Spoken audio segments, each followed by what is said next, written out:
రితిక్, ఈ బార్డర్ అంటే ఏంటి? బార్డరా? శారీ బార్డరా, బ్లౌజ్ బార్డరా? అది కాదు, India Pakistan border, China India border అంటే ఏంటి? ఓ, అవన్నీ ఎనిమీ కంట్రీస్ మధ్యలో, నేబర్ కంట్రీస్ మధ్యలో ఉండే బార్డర్స్.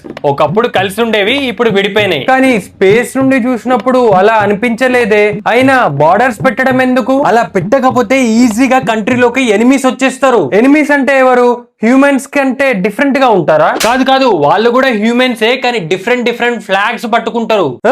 హ్యూమన్స్ కొట్టుకోవడమా? ఎందుకు? మా ఎర్త్ పైన అంతే. మరి బార్డర్ పెట్టడం వల్ల ప్రాబ్లం సాల్వ్ అయిందా? లేదు, ఇంకెక్కువైంది. అరే పిచ్చా ఏమన్నా మీకు?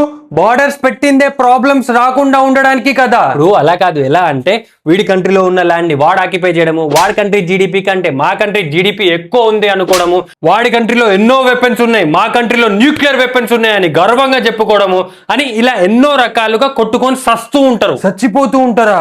ఓ మై బాలయ్య, ఇన్ని ప్రాబ్లమ్స్ మీరు కూర్చొని సాల్వ్ చేసుకోవచ్చు కదా. అవును, నువ్వు చెప్పింది కరెక్టే, గానీ నేనేమనుకుంటున్నా అంటే కూర్చొని మాట్లాడుకుంటే బార్డర్ లో ఉన్న వాళ్ళకి జాబ్ ఉండదు, ఆర్మీ తీసేయాలి, వెపన్స్ అమ్మడం ఆపేయాలి, జీడిపి తగ్గిపోతుంది, ఇంకా టీవీలో వార్ న్యూస్ కూడా ఉండదు, ఇంకా ఫిల్మ్ మేకర్స్ కి కంటెంటే దొరకదు. సో అందుకే అల్టిమేట్లీ పబ్లిక్ కి ఎంటర్టైన్మెంట్ ఉండదు కాబట్టి అలా చేయరేమో. అరే నీ జాతి